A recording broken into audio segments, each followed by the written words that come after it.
부터 방송 담당이시. 네, 할렐루야. 우리 자밥들 한번 인사하겠습니다. 오늘도 주님이 잘해 주십니다. 잘해 주십니다. 네, 오늘 요시야 왕에 대한 이야기가 시작이 됩니다. 이 요시야 왕은 1절 말씀을 보시면 왕 위에 오를 때 나이가 8세 8살 아주 어린 나이였습니다. 그리고 예루살렘에서 31년 동안 다스리며 31년간 이제 다스리게 되는데, 이 요시야 왕에 대한 역사의 평가는 2절처럼 평가가 됩니다. 2절에 보시면 여호와 보시기에 정직하게 행하여 그의 조상 다윗의 길로 걸으며 또 좌로나 우로나 치우치지 아니하고, 세 가지의 모습이 등장하는데, 여호와 보시기에 정직하게 행했다라는 거하고 또 다윗의 길로 걸었다, 좌우로 치우치지 아니했다라는 모습입니다.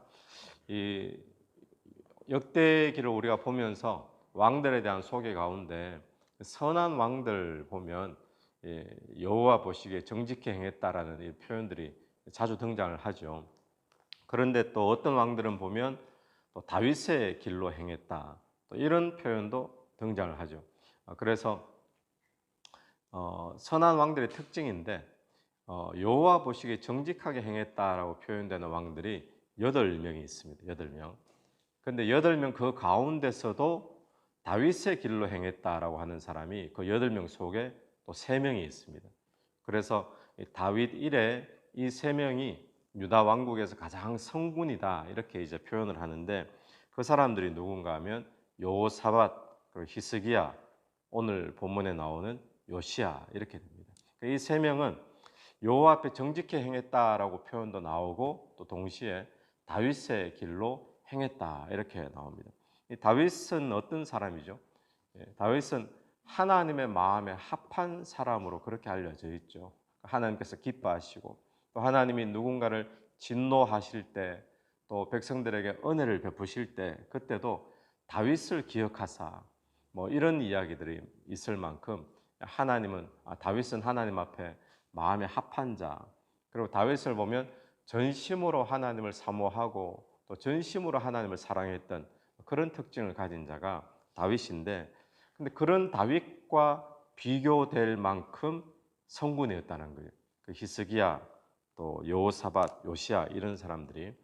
그래서 이 요시야는 또 한 가지 특징이 좌로나 우로나 치우치지 아니했다 그러죠. 2절 마지막에 좌우로 치우치지 아니하고, 이 이야기는 이 말씀을 기준으로 삼고 거기에서 벗어나지 않았다는 거예요. 말씀의 길에서 떠나지 않았다.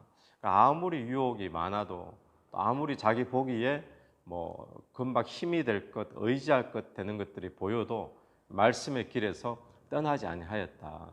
그래서 이 요시야는 3대 성군 안에 이제 포함이 되는 겁니다. 그런데 우리가 한번 생각해 볼 것은 요시야의 아버지가 누구입니까? 어제 본문에 읽기는 읽었는데 우리가 같이 함께 나누진 않았지만 할아버지가 므낫세였어요. 므낫세. 어제 본문 우리가 나눴던 므낫세. 아버지는 그 뒤에 나오는 아몬.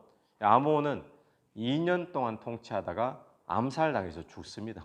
그러니까 므낫세가 마지막 죽기 전 6년 동안 포로로 잡혀갔다 와서 회심을 하고 6년 동안 막 종교 개혁을 일으키죠. 우상을 다 없애고 하나님 앞에 철저하게 신앙생활을 마지막 6년을 그렇게 했는데, 이 므낫세의 아들 아몬은 왕이 되면서 아버지가 그렇게 했던 거 다시 다 무시해버리고 또 우상 숭배로 완전히 돌아가 버렸죠. 그러고 난 뒤에 2년 남짓 정치를 했는데 암살을 당해가지고 죽게 되고, 그리고는 요아스가 지금 8살 때 왕이 되는 거거든요. 그래, 아몬이 믿음이 정말 없는 사람이잖아요. 그런데 어떻게 그런 악한 부친 밑에서 8살 난 꼬마가 이렇게 성군이 될 수 있었는가? 성경에는 나오지 않습니다. 그런데 이제 학자들이나 뭐 추측을 할 수밖에 없는데, 추측 중에 한 가지는 무엇인가 하면, 이거는 할아버지였던 므낫세가 대표적인 악한 왕이었잖아요. 그런데 므낫세의 다행인 점이 포로로 끌려갔다가 돌아와서 마지막 6년은 하나님 앞에 회개하면서 하나님을 잘 섬기며 살았잖아요. 이 므낫세의 마지막 6년, 이 6년의 영향 때문이다라고밖에 볼 수 없는 거죠. 그러니까 마지막 6년이 있었고 아버지가 2년 있었고 그리고 요아스가 8년 이래 되잖아요. 그러니까 이 요아스가 태어날 때쯤 이때 이 므낫세의 할아버지가 포로로 잡혀갔다가 돌아왔을 때쯤인 거죠. 그러면 회심하고 그 므낫세가 이 요아스가 어렸을 적부터 우리도 그렇지만 할아버지에게 귀여움을 많이 받았겠죠. 그러면 할아버지가 뼈저리게 느낀 것, 환란을 통해서 느낀 것이 여호와 신앙이니까 이 자녀들에게 놀아주고 또 교육을 시킬 때 무엇을 강조했을까요? 본인 인생에서 인생 전체 다 허비하고 마지막 6년 주님 앞에 철저하게 돌아왔는데 이 요아스 손자에게 거기에 대해서 이야기를 많이 했겠죠.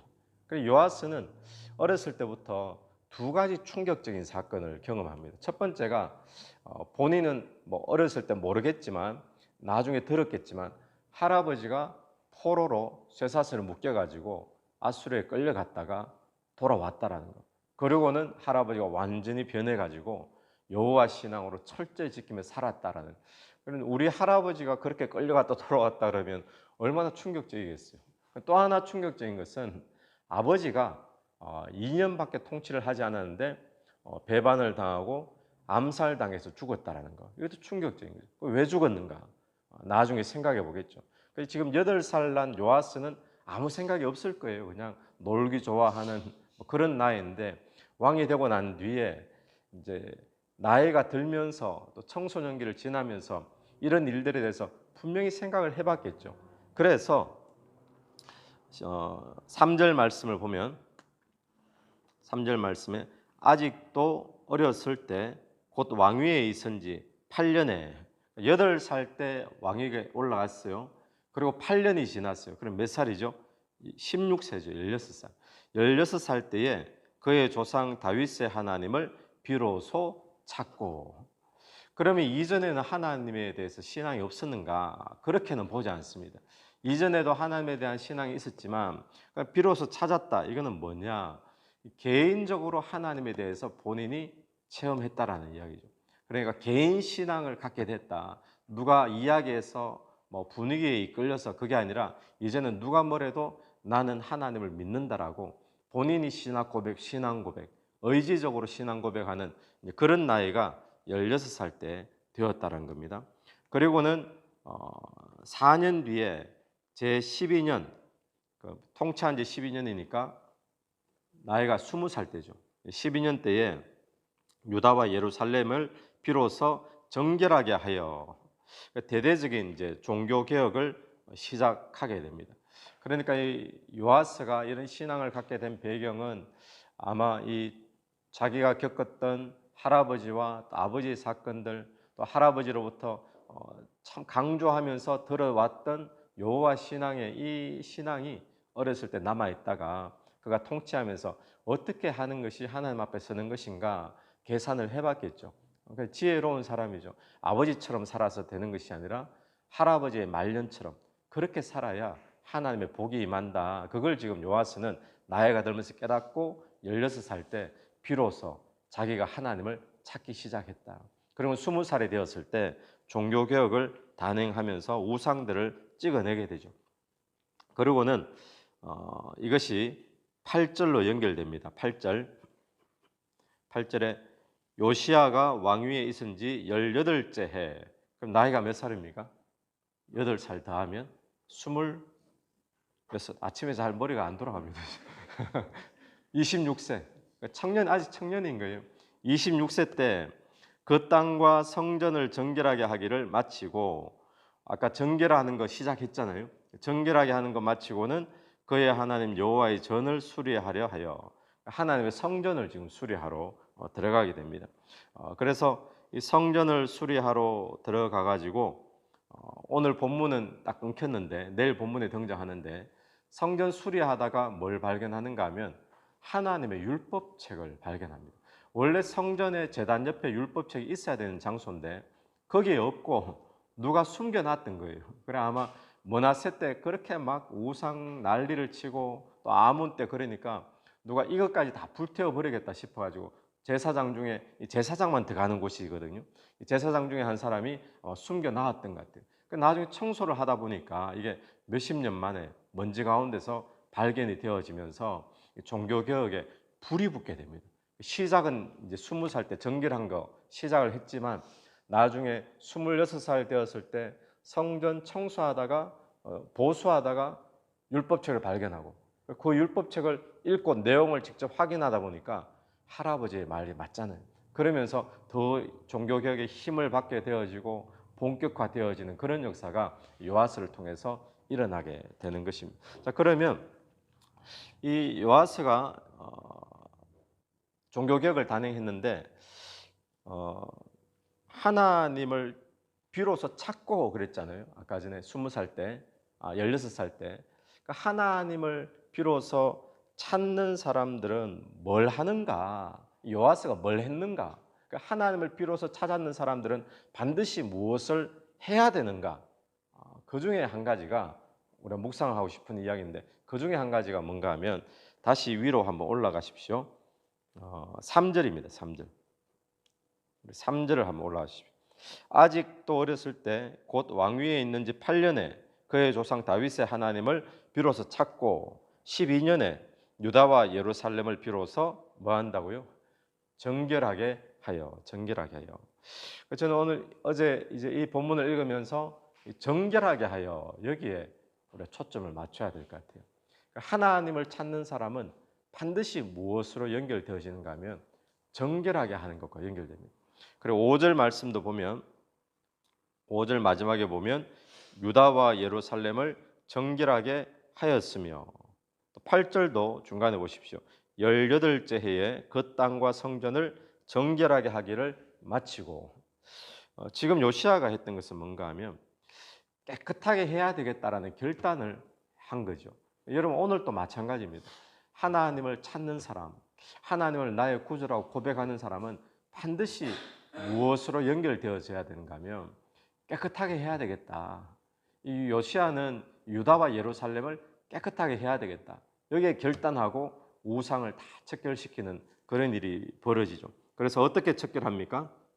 3절, 4절, 5절, 6절, 7절까지인데 거기에 보면 3절 마지막에 보면 3절에 산당들과 아세라 목상들과 아로 새긴 우상, 부어 만든 우상 제거해 버리고 또 4절에 바알의 제단을 헐고 또 높이 달린 태양상을 찍고 또 아세라 목상과 아로 새긴 우상과 부어 만든 우상들을 빻아 가루를 만들어 제사하는 하던 자들의 무덤에 뿌리고 이미 죽은 사람들 무덤에 우상을 빻아 가지고 뿌렸습니다. 그리고 5절 제사장들의 뼈 이때 제사장은 우상 숭배했던 제사장들입니다. 우상 숭배했던 제사장 죽었는데 죽었던 제사장들의 뼈를 꺼내 가지고 또 그 뼈를 제단 위에 또 불살라 버린 겁니다. 그래 이것은 어떤 모습입니까? 철저한 모습이죠.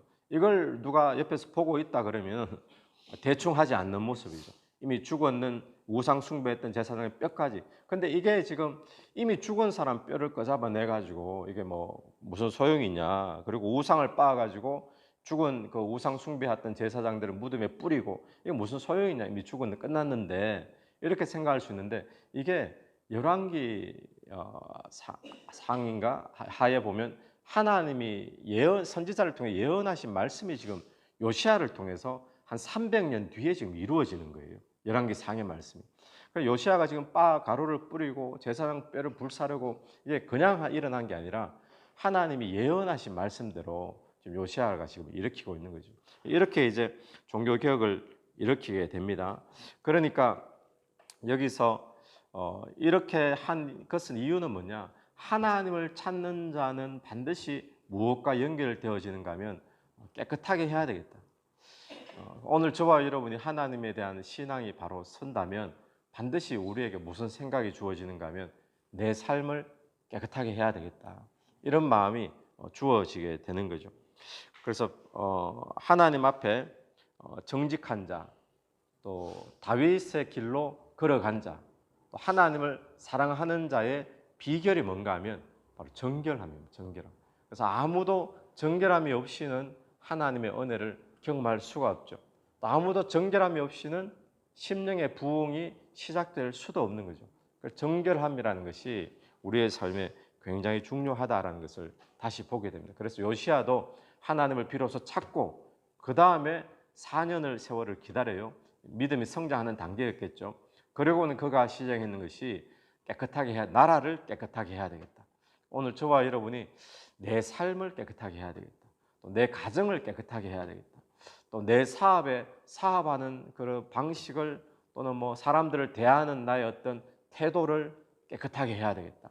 이런 정결하게 하는 그런 역사가 있게 되기를 간절히 바랍니다. 부흥은 거기에서부터 시작되는 것이죠. 그럼 어떻게 정결케 하느냐?